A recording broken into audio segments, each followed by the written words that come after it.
Smart world में smart बनने के लिए उपयोग करें स्मार्ट ऑन का। स्मार्ट ऑन जो कि एक असिस्टिव डिवाइस और मोबाइल एप्लीकेशन है जो आपको हेल्प करेगा किसी भी चीज को, करेंसी को आइडेंटिफाई करने में या पढ़ाई में, क्योंकि इसमें लगा है स्मार्ट कैमरा। स्मार्ट कैमरा के साथ साथ इसमें है स्मार्ट आई जो डायग्राम्स, चार्ट्स, ग्राफ्स को समझने में आपकी हेल्प करेगा। इसके डॉक AI फीचर से आप डॉक्यूमेंट्स को 13 भाषाओं में समझ सकते हैं। इसके AI ट्यूटर फीचर से अपने किसी भी सवाल का जवाब जान सकते हैं और इसके स्मार्ट इमेज फीचर से किसी भी व्हाट्सएप इमेज को आप इस पे अपलोड करके उसकी समरी जान सकते हैं। स्मार्ट ऑन डिवाइस को किसी भी आई ग्लास में फिट करके आप इसका लाभ उठा सकते हैं और इसकी एप्लीकेशन का लाभ उठाने के लिए इसके साथ दी गई केबल को अपने एंड्रॉइड फोन में लगाएं। इस डिवाइस को चार्ज करने की भी आवश्यकता नहीं पड़ती क्योंकि ये फोन से ही पावर लेता है। ये डिवाइस अगर आप खरीदना चाहते हैं या इस पे कोई भी सब्सिडी चाहते हैं तो राब्ता करें हमारी support team 7016606884 say. Smart on जो कर दे आपकी लाइफ को फुल ऑन।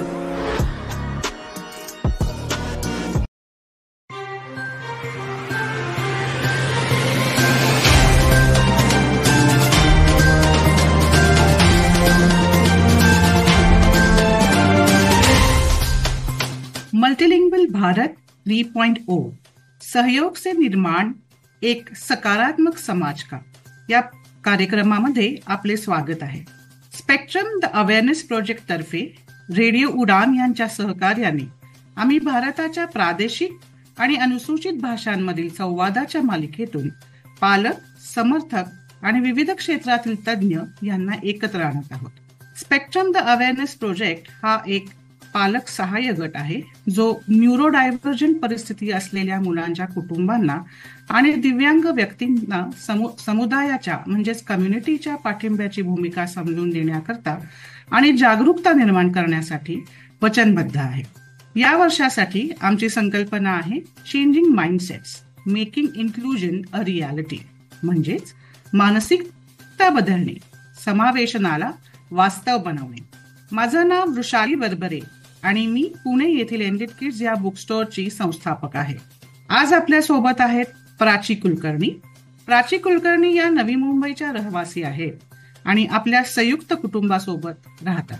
त्यांना 2 मुली आहेत, कियारा वय 11 आणि रिहाना वय 6। त्या मानव संसाधन क्षेत्रात कार्यरत असून सध्या सोडेक्सो या फ्रेंच मल्टीनॅशनल कंपनीत HR प्रमुख म्हणून काम करतात। त्यांना नृत्य आणि वाचनाची आवड आहे। तसेच आपल्या मुलींसोबत प्रवास करून नवीन साहसांचा आनंद घेणे आणि नवीन अनुभव मिळवणे त्यांना खूप आवडते। नमस्कार प्राची, तुमचे स्वागत आहे। धन्यवाद वैशाली, मला या शो मध्ये आमंत्रित करण्याबद्दल आणि एक पालक म्हणून माझे जे काही आयडियाज आहेत ते इथे सादर करण्यासाठी। थँक्यू। तर प्राची, आपण आता प्रश्नोत्तरांचा हा शृंखला सुरू करूया। तर माझा पहिला प्रश्न तुम्हाला हा राहील की तुमच्या श्रोत्यांना तुमच्याबद्दल आवडेल, जाणून घ्यायला आवडेल, तर तुमच्याबद्दल अधिक माहिती सांगू शकाल? हो नक्की। आणि तुम्ही माझी थोडी माहिती दिली मला इंट्रोड्यूस करताना। मी नवी मुंबईत राहते। माझ्या कुटुंबामध्ये, माझ्या परिवारामध्ये माझे आई वडील, म्हणजे माझ्या नवऱ्याचे आई वडील आणि माझी मुलं, आम्ही सगळे एकत्र राहतो। माझ्या 2 मुली आहेत, कियारा आणि रियाना। छोटी मुलगी जी माझी रियाना आहे ती 6 वर्षाची आहे आणि ती ऑटिझम स्पेक्ट्रमवर निदान झाली आहे। आम्ही तिच्याबरोबर खूप म्हणतात तसं बरेच इंटरव्हेन्शन्स करतो। आम्ही काही संस्थांशी जोडलेले आहोत।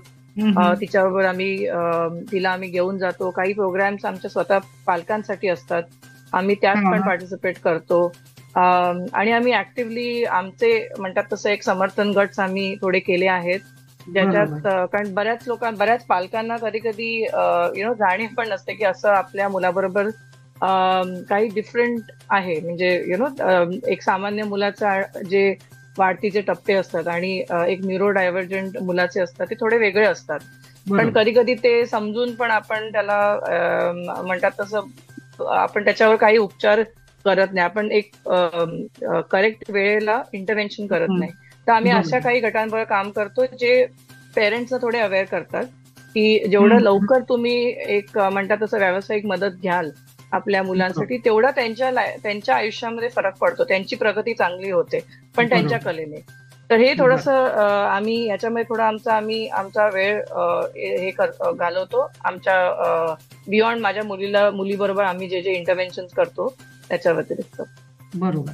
अगदी बरोबर बोललात तुम्ही प्राची. कारण जितक्या लवकर आपण मुलांची जी काही कंडिशन आहे त्याचा स्वीकार करू, ऍक्सेप्टन्स ज्याला म्हणतो, तितक्या लवकर आपण त्यांना सक्षम करायच्या दृष्टीने पावलं टाकू शकतो. तर ह्या तुमचा जो प्रवास आहे आतापर्यंतचा पालकत्वाचा, तर या पालकत्वाच्या प्रवासाबद्दल तुम्ही थोडं काही सांगू शकाल का? की काही आनंदाचे क्षण जे तुमच्या लक्षात आहेत, किंवा काही असे आव्हानाचे क्षण जे त्याच्यातून तुम्हाला हे शिकायला मिळालं? नक्कीच नक्कीच. आमचा पालकत्वाचा प्रवास खूपच म्हणतात तसं म्हणजे खूप आनंदाचा, पण कधी कधी खूप असा थोडा डिफिकल्ट पण असतो. कारण काही दिवस खूप खूप छान असतात, काही दिवस थोडे डिफिकल्ट असतात. जेव्हा तुमच्याकडे एक न्यूरोडायव्हर्स मूल असेल तेव्हा. जेव्हा माझी मोठी मुलगी झालेली तेव्हा आणि आम्हाला दोघांनाही मुली हव्या होत्या, ऍज किड्स आम्हाला मुली हव्या होत्या. तर जेव्हा मोठी मुलगी झाली आणि ती कुठल्याही सामान्य मुलांसारखी आहे, आणि जेव्हा दुसरी मला मुलगी झाली ती, आणि आम्ही खूप खुश होतो की दोन्ही मुली झाल्या.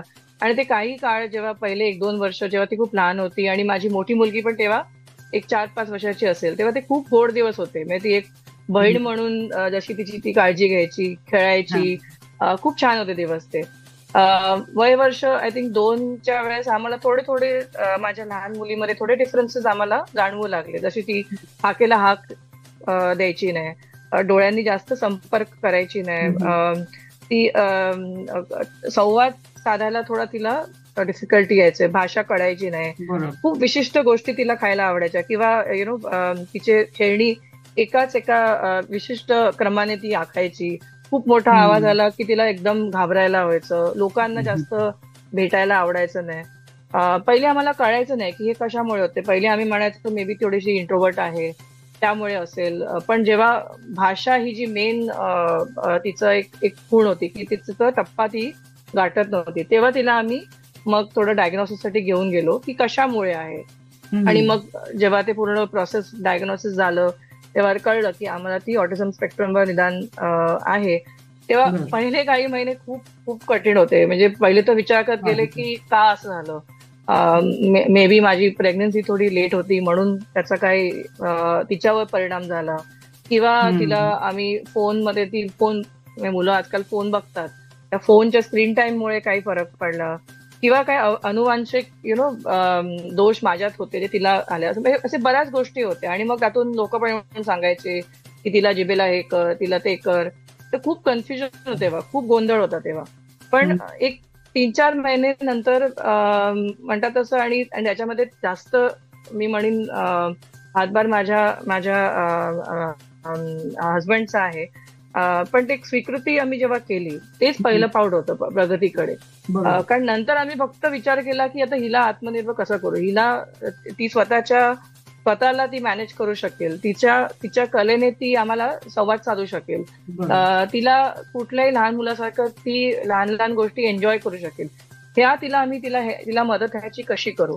तेव्हा जेव्हा एकदा आम्ही त्या ह्याच्यावर म्हणतात प्रवासावर चालू झालो, तेव्हा मग खूप आनंदाचे क्षण पण यायचे जेव्हा ती शिकायची काही गोष्ट, आणि घरी येऊन म्हणतात तसं पहिल्यांदा जेव्हा तिने मला आई हाक मारली तेव्हा म्हणजे खूप आनंदाचा क्षण होता. कारण ऑलमोस्ट मुलं पहिल्या 1.5 वर्षामध्ये करतात, तिने मला ऑलमोस्ट 3-3.5-4 वर्षाची असताना पहिल्यांदा हाक मारली.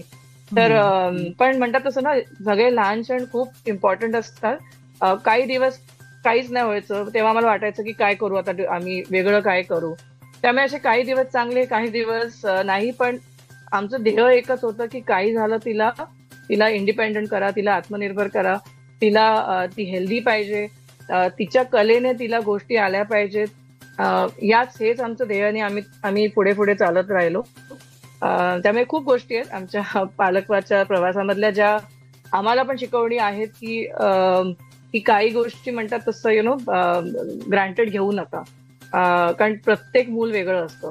दुसरी गोष्ट म्हणजे जेव्हा आम्ही त्या थेरपिस्टसाठी पण जायचो, जे मुलं तिकडे यायची मदतसाठी, प्रत्येक मूल वेगळं आहे. त्यामुळे त्या मुलावर असं आहे म्हणून तुमच्या मुलावर असं आहे हे तुम्ही एक्सपेक्ट करू नका. तुम्ही तुमच्या मुलाप्रमाणे तुमचे ध्येय ठेवा, तुम्ही तुमच्या मुलाप्रमाणे मंथली गोल्स ठेवा आणि त्या फक्त तेच फोकस करा, ते ध्येय ठेवा, बाकी सगळं विसरून जा. हे एक मी म्हणेन माझ्यासाठी खूप मोठी शिकवणी होती माझ्या या प्रवासातली. अगदी बरोबर बोललात तुम्ही. आणि मला वाटतं ह्यातनं म्हणजे या 2-3 गोष्टी माझ्या प्रामुख्याने मला जाणवल्या. एक तर म्हणजे आपल्या इमिजिएट फॅमिली म्हणजे आपल्या स्वतःच्या कुटुंबाचा सपोर्ट असणं. दोनही पालक एकाच म्हणजे काय म्हणतात एकाच प्लेनवर असणं हे खूप गरजेचं असतं अशा वेळेला. आणि आणि दोन्हीही म्हणजे तुमच्या 2 मुली आहेत आणि मला असं वाटतं की दोघींनाही त्यांच्या स्वतःच्या बालपणाच्या अशा म्हणून काही गरजा आहेत. त्यामुळे पालकांना कठीण जात असेल किंवा पालकांसाठी हेही चॅलेंजिंग होत असेल की दोघींनाही तशाच पद्धतीचं अटेन्शन देणं, लक्ष देणं त्याकडे किंवा त्यांना तुमचा अनडिवायडेड टाइम देणं. आणि हे वन ऑफ द चॅलेंजेस मीही बघितलेत पालकांमध्ये. दुसरी गोष्ट तुम्ही अतिशय व्यवस्थित बोललात, अगदी करेक्ट बोललात की प्रत्येक मूल वेगळं आहे. प्रत्येक मुलाचा लर्निंग कर्व किंवा प्रवास हा वेगळा आहे. त्यामुळे आपण आपल्याला जे काही बरोबर वाटतं आहे आपल्या मुलासाठी ते जास्तीत जास्त चांगल्या पद्धतीने करत राहणं हे सगळ्यात मला वाटतं योग्य अशा पद्धतीने ही पद्धत आहे योग्य अशी. तुम्ही म्हणलात की काही ऍक्टिव्हिटी तुम्ही करता तुमच्या मुलींबरोबर. हेही म्हटलात की तुम्ही स्वतः त्याचे काही म्हणजे काय म्हणतात ऍक्टिव्हली इन्व्हॉल्ड आहात दोघंही, थेरपी पण घेता. तर कुठल्या पद्धतीची संसाधनं किंवा थेरपी असं वाटतं तुम्हाला की त्याचा तुमच्या मुलीला फायदा झाला आहे? तो जेव्हा डायग्नोसिस झालं आणि एका संस्थेबरोबर आम्ही म्हणजे तिला व्यावसायिक मदत मिळावी म्हणून करायला लागलो. पहिले काही महिने थोडंसं आम्हाला पण कळत नव्हतं की काय चाललंय. आम्ही बेसिकली तिच्यासाठी ऑक्युपेशनल थेरपी आणि स्पीच थेरपी हे दोन्ही इंटरव्हेन्शन चालू केले. तर त्या संस्थेची थोडीशी पद्धत वेगळी होती. ते आम्ही तिकडे जायचो, आम्ही बाहेर बसायचो, ते तिला आत घेऊन जायचे. तर पहिल्या ऑलमोस्ट 4-5 महिन्यात आम्हाला काहीच प्रगती अशी कळत नव्हती की चाललंय काय. मग आम्ही परत एक दुसरं सेकंड ओपिनियन घेतलं आणि त्यांनी आम्हाला कनेक्ट केलं एक फाउंडेशन, उम्मीद फाउंडेशन म्हणून जे आहे. खूप खूप छान काम करतं हे फाउंडेशन न्यूरोडायव्हर्स मुलांच्या प्रगतीसाठी. आणि त्यांचं एक अफिलिएशन सेंटर होतं, एक सुशिक्षा इंटरव्हेन्शन सेंटर. आणि उम्मीद फाउंडेशन आहे थोडं साऊथ मुंबई साईडला, मी राहते नवी मुंबईला. तर ते थोडंसं लॉजिस्टिकली पण खूप डिफिकल्ट व्हायचं आम्हाला तिला घेऊन जायला. स्टार्टिंगला आम्ही गेलो पण नंतर थोडं डिफिकल्ट व्हायला लागलं. मग हे दुसरं इंटरव्हेन्शन सेंटर त्यांच्याच अफिलिएशन मध्ये आहे, ते ठाण्याला होतं, ते आम्हाला जवळ होतं. तिथे आम्ही तिला घेऊन जायला लागलो. आणि पहिली म्हणतात तसं प्रिन्सिपल म्हणतात थेरपीचे की पालक त्या थेरपीच्या सेशनच्या आत बसले पाहिजेत. कारण त्यांचं म्हणणं काय आहे की तुम्ही जेव्हा थेरपी बघता तिकडे राईट ना, ते वातावरण वेगळं असतं जिकडे ते ऑक्युपेशनल थेरपी किंवा स्पीच थेरपी करतात. कधी कधी मुलं त्या वातावरणामध्ये जरा जास्त कंप्लायंट असतात, ते कोऑपरेट करतात थेरपिस्ट बरोबर. पण जेव्हा तुम्ही तीच गोष्ट घरी कराल, त्यांना माहितीये घर आपलं आहे, रेग्युलर आपलं वातावरण आहे, तर तुम्हाला जर तुम्ही थेरपीमध्ये बसला नाही, तुम्हाला कळलंच नाही की थेरपिस्ट त्यांच्यावर कसे डील करतायत, त्यांचे मूड स्विंग झाले कसे हँडल करतायत, त्यांना कम्युनिकेट कसे करतायत, त्यांना म्हणतात तसं त्यांना खूप गोष्टी तुम्ही एकत्र सांगू शकत नाही. छोट्या छोट्या गोष्टी सांगायचे, काही वर्ड्स मध्ये सांगायचं, मग त्यांना कळतं. त्या सगळ्या जे स्किल्स असतात ते तुम्ही ऑब्झर्व करून तुम्ही पिक करताय पेरेंट्स. ते आम्हाला या सेंटर थ्रू कळावं लागलं.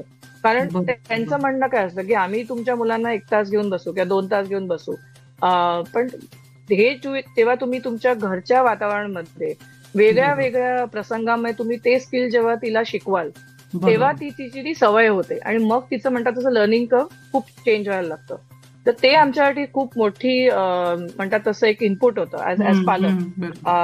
आणि आम्ही पण शिकलो, म्हणजे आम्ही त्या प्रोसेसमध्ये आम्ही पण बरेच स्किल्स शिकलो, बरेच त्यांचे इंटरव्हेन्शन शिकलो. आणि मग घरी येऊन आम्ही एक वेळ ठेवली होती की रोज कारण मी ऑब्व्हियसली नोकरीला जायचे, त्यामुळे मी घरात बरोबर. नसायची. पण मग कधी कधी मी माझ्या सासूना घेऊन जायची, हम्म. कधी तिच्यावर आम्ही घरी त्यांना बघायला जी आमची नॅनी आहे तिला घेऊन जायची, की बरोबर. जे पण तिच्याशी डील करेल सगळे एकाच पद्धतीने डील करा, म्हणजे तिला सवय होईल त्याची. करेक्ट. मी घरी आल्यानंतर आम्ही एक तासभर ठेवायचं की बसून त्याच वेळेला दर दिवशी ते तिच्याबरोबर इंटरव्हेन्शन करायचो. तर हे एक म्हणतात शेड्यूल आमचं बनत गेलं आणि मग त्याच्यामुळे आम्हाला खूप प्रगती दिसली.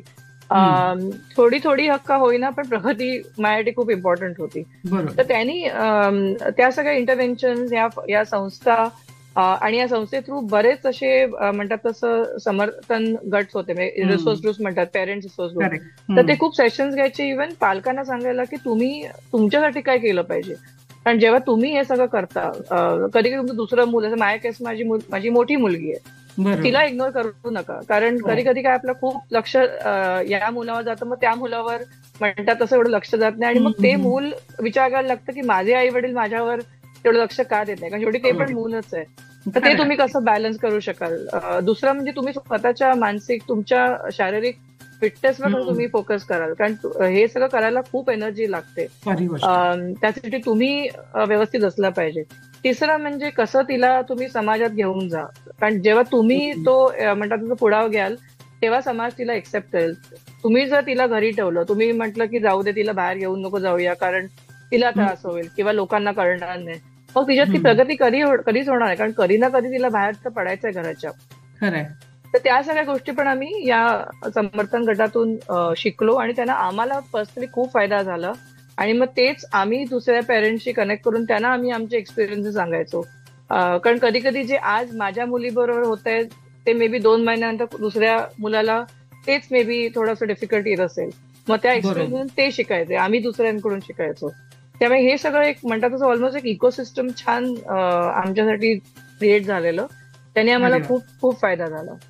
अगदी करेक्ट बोललात प्राची तुम्ही. एक इकोसिस्टम या मुलांसाठी तयार होणं खूप गरजेचं आहे, कारण त्यांचा समाजाने किंवा त्यांच्या कुटुंबाने किंवा एक्सटेंडेड फॅमिली ज्याला आपण म्हणतो, या सगळ्याचा त्याच्यामध्ये सहभाग असतो. या सगळ्याचा आपलं मूल हे एक घटक असतं. त्यामुळे जसं तुम्ही म्हणलात की तुम्ही तुमच्या सासूबाईंना पण इन्व्हॉल्व्ह करून घेतलं, तुमची नॅनी आहे त्यांना इन्व्हॉल्व्ह करून त्या पद्धतीचं त्यांनी पण ट्रेनिंग घेतलं, आणि ही अतिशय मला विशेष वाखाणण्यासारखी गोष्ट वाटली, कारण बऱ्याच वेळा ह्या सपोर्टमुळे आपला पण म्हणजे काय म्हणतात आपलं पण नैतिक बळ वाढतं जेव्हा आपल्या घरातले लोक आपल्याला सपोर्ट करतात अशा पद्धतीने. आणि त्यात हाच बेसिकली या पॉइंटला धरून माझा पुढचा प्रश्न आहे की तुम्हाला असं कुठे जाणवलं आहे का की तिथे कुटुंब म्हणा किंवा शाळा, शैक्षणिक संस्था म्हणा किंवा समाज म्हणून ऍट लार्ज कुठेतरी या मुलांबरोबर वागण्यामध्ये किंवा या मुलांना समावेश त्यांचा करून घेण्यामध्ये काही मानसिकतेमध्ये बदल व्हायची गरज आहे, आणि काय बदल व्हायची गरज आहे? खूप खूप खूप इम्पॉर्टंट प्रश्न विचारलाय तुम्ही, कारण म्हणतात तसं मी म्हटलं तुम्हाला, सगळ्यात पहिला स्टेप प्रगती टुवर्ड्स इज की स्वीकृता. पहिले तुम्ही तिची जशी ती आहे त्याची तुम्ही स्वीकार करा, एक्सेप्ट करा, आणि पुढे, आणि मग फक्त पुढचा विचार करा. का झालं, कसं झालं, त्यात काही पॉइंट नाहीये विचार करून.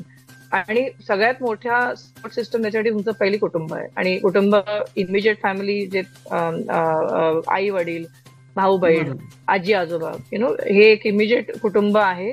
पण इव्हन एक्सटेंडेड फॅमिली, तुमचे मित्र मैत्रिणी, हे म्हणतात तसं एक समाज म्हणा की कुटुंब म्हणा, एक खूप इम्पॉर्टंट ग्रुप आहे, जिकडे जेव्हा एक्सेप्टन्स द्यावं लागेल ना तेव्हा सगळ्यात पहिला त्या मुलाला एक आत्मविश्वास मिळतो बाहेर जाण्याचा, संवाद साधण्याचा.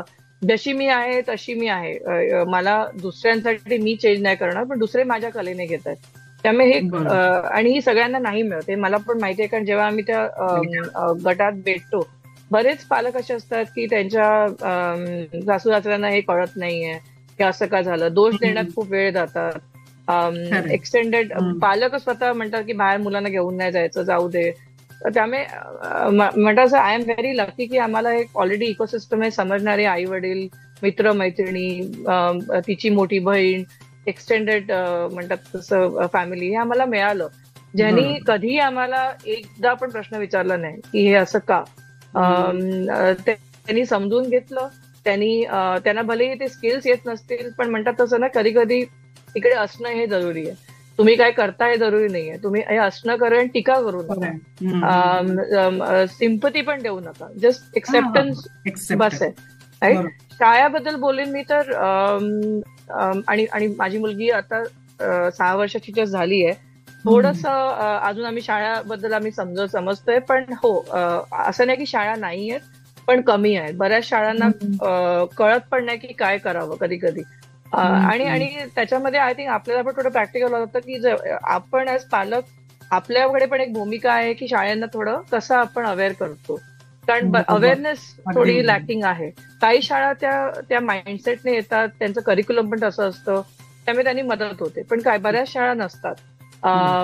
बऱ्याच शाळांमध्ये स्टुडंट टीचर रेशो एवढा हाय असतो की त्यांना तेवढी म्हणतात कपॅसिटी पण नसते हे असं म्हणजे अशा आपल्या मुलांना समावेश करून घेण्यासाठी. तर शाळांचं मी म्हणेन एक जर्नी आहे. इंडियात डेफिनेटली जर्नी आहे, इंडियाच्या बाहेर थोडं जास्त अजून प्रोग्रेसिव्ह आहे. कारण आपल्या इथे शाळांची थोडी माइंडसेट आहे की अकॅडमिकली थोडं रिगर असलं पाहिजे, मुलांना तेवढं कॉम्पिटिशन साठी फेस करण्यात थोडं प्रिपेअर केलं पाहिजे. आणि आपली मुलं त्या डिरेक्शन मध्ये नाही जाऊ शकत, ते दुसरं काहीतरी करतील, छान करतील, पण ते म्हणतात तसं रॅट रेस मध्ये नाही येणार. तर हे थोडं शाळांना कळायला थोडा वेळ लागतं. पण काही शाळा आहेत त्या, जसं मी आता माझ्या मुलीला एका शाळेत घातलंय, खूप छान शाळा आहे ती, त्यांच्यामध्ये त्यांनी स्टुडंट टीचर रेशो खूप कमी ठेवलाय, त्यांचं शिकवण्याची पद्धत खूप एक्सपिरियन्शियल आहे. म्हणजे काउंटिंग असेल तर त्यांना दाखवून काउंटिंग करतात, सेन्सेशन असेल तर त्यांना असं म्हणजे मटेरियल्स देतात की हात लावा आणि सांगा हे सॉफ्ट आहे, हार्ड आहे. तर त्या गोष्टी, ती जी शिकवणी तिला खूप उपयोगी पडते तिच्या ह्याने, कारण ती खूप सेन्सरी, हाय सेन्सरी म्हणतात तसं त्यांचं असतं. व्हिज्युअल जास्त त्यांचं जास्त अजून त्यांना फरक पडतो. तर अशा मग आपल्या शाळा थोडा बघाव्या लागतात ज्यांना ते समावेश करून घेतात. आणि ज्या मोठ्या शाळा आहेत त्यांना ऍज पालक आपल्याला पण एक रोल आहे की त्यांना कसं आपण अवेअर करू. कारण काही शाळांना माहित नसतं म्हणून करत नाही, इंटेन्शनली कोण करत नाही. पण येस, शाळेसाठी थोडासा अजून आय थिंक वेळ आहे की बऱ्याच जास्त शाळा अजून पुढे येतील आणि आपल्या मुलांचा समावेश करून घेतील. बरोबर. म्हणजे ऍडव्होकसी समथिंग, म्हणजे ऍडव्होकसीसाठी सुद्धा पालकांचा पुढाकार असणं गरजेचं आहे असं तुम्हाला वाटतं? खूप इम्पॉर्टंट आहे. करेक्ट, अतिशय व्यवस्थित बोललात. कारण बऱ्याच वेळा कसं होतं की पालकांची पण ही भूमिका असते की आम्ही रिसिव्हिंग एंडला आहोत, बरोबर, म्हणजे आम्हाला समजून घेण्याची गरज आहे कोणीतरी. पण ऍट द सेम टाइम पालक अशा वेळेला हेही विसरतात की आपली ही भूमिका आहे की पार्टिसिपेटिव्ह ज्याला म्हणतो आपण, की आपणही या इकोसिस्टमचा एक भाग आहोत आणि आपल्यालाही एक जबाबदारी आहे की अशा पद्धतीच्या मुलांबाबतीत समाजाला ऍट लार्ज जागरूक करणं. आणि त्यांना जसं तुम्ही म्हणलात तसं बऱ्याच लोकांना, म्हणजे तुम्ही शाळांबद्दल बोललात पण इंडिव्हिज्युअल्स सुद्धा म्हणलात, तर बऱ्याच लोकांना माहीत नसतं हे काय आहे, किंवा त्याच्यातले डिटेल्स माहीत नसतात, त्याच्यातला फरक माहिती नसतो. तर मग अशा वेळा जे आपले पालक आहे, आपल्या पाल्याला घेऊन जेव्हा समाजामध्ये जातात तेव्हा पालकांची पण जबाबदारी होते की इतरांना समजावून सांगणं की ही काय परिस्थिती आहे न्यूरोडायव्हर्जंट मुलांची, आणि कशा पद्धतीने ते त्या मुलाला एक्सेप्ट किंवा त्या मुलाबरोबर ती इंटरॅक्ट करू शकतात. तर अतिशय महत्वाचा आणि चांगला पॉइंट तुम्ही आता मांडलात. ह्या ओव्हरऑल ह्या सगळ्या आपल्या संवादातून मला पण बरेच बोध मी घेतलेत, आणि श्रोत्यांनी सुद्धा मला खात्री आहे की ह्यातनं बरंच काही घेतलं असेल. तुम्हाला काही श्रोत्यांना एखादा संदेश द्यायला आवडेल का? कुठला संदेश आहे का तुम्हाला देण्यासारखा? आय थिंक 2-3 सांगीन गोष्टी. पहिली म्हणजे तुम्ही एकटे नाही आहात, असे बरेच पालक आहेत, अशी बरीच मुलं आहेत ज्यांना हे डायग्नोसिस होतं, आणि इट इज ओके. एक्सेप्टन्स करा आणि म्हणतात तसं जेवढं लवकर होईल तेवढी व्यावसायिक मदत घ्या, कारण त्यांनी तुम्हाला आणि तुमच्या मुलांना खूप फरक पडतो. आणि last but not the list, neurodiverse मुलांच्या पालकांना मी सगळ्यांना एक म्हणतात तसं रिक्वेस्ट करीन की तुम्ही एक सामाजिक परिवर्तनाची एक भूमिका बजावा, कारण म्हणतात तसं awareness is the first step towards progression. तर ते आपण जेव्हा त्या सायकल म्हणून जातो, त्या एक्सपिरियन्स जातो, तर यू हॅव टू टॉक. आम्ही त्याच्याबद्दल बोललं पाहिजे दुसऱ्यांना, कारण दुसऱ्यांना कधी कधी कळायला उशीर होतो, आणि त्या उशिरामुळे इंटरव्हेन्शन उशीर झाल्यामुळे प्रोग्रेस कमी होतो. तेवढंच मी सांगेन सगळ्या पालकांना. आणि स्वतःची काळजी घ्या, स्वतःची मानसिक आणि शारीरिक आरोग्याची काळजी घ्या, कारण हे मॅरेथॉन आहे, हे छोटं स्प्रिंट नाही आहे. तेवढंच मी सांगेन. परफेक्ट. स्वीकृतीकडून प्रगतीकडे, जसं तुम्ही आधी म्हणलात तसं. अतिशय छान वाटलं तुमच्याशी बोलून. धन्यवाद प्राची. तुम्ही तुमचं ज्ञान, अनुभव आणि दृष्टिकोन आमच्याशी शेअर केल्याबद्दल तुमचे मनापासून आभार. या उपक्रमाला पाठिंबा दिल्याबद्दल आणि त्यांचे लक्ष वेधल्याबद्दल प्रेक्षकांचेही खूप खूप आभार. हा संदेश दूरवर पसरवण्याकरता आमच्या सोबत सहकार्य केल्याबद्दल श्री दानिश महाजन आणि त्यांचे रेडिओ उडान टीमचे खूप खूप कौतुक. आणि याबरोबरच आजचा आपला संवाद आपण इथेच थांबू. पुन्हा बोलूया वेगळ्या पाहुण्यांबरोबर एका वेगळ्या भाषेत. धन्यवाद.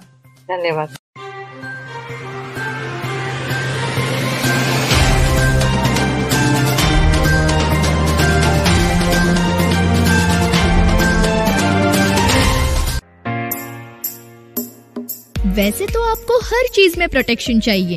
धूप में निकलने से पहले सनस्क्रीन के साथ रेडी रहते हो, क्रिकेट खेलने से पहले नी पैड्स लगा लेते हो और सोने से पहले मच्छरदानी लगा के सोते हो.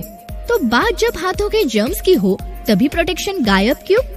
इसलिए सैवलॉन स्वस्थ इंडिया कहता है, अगर जर्म्स और बीमारियों से रखनी हो दूरी, खाने से पहले हैंड वॉश जरूरी.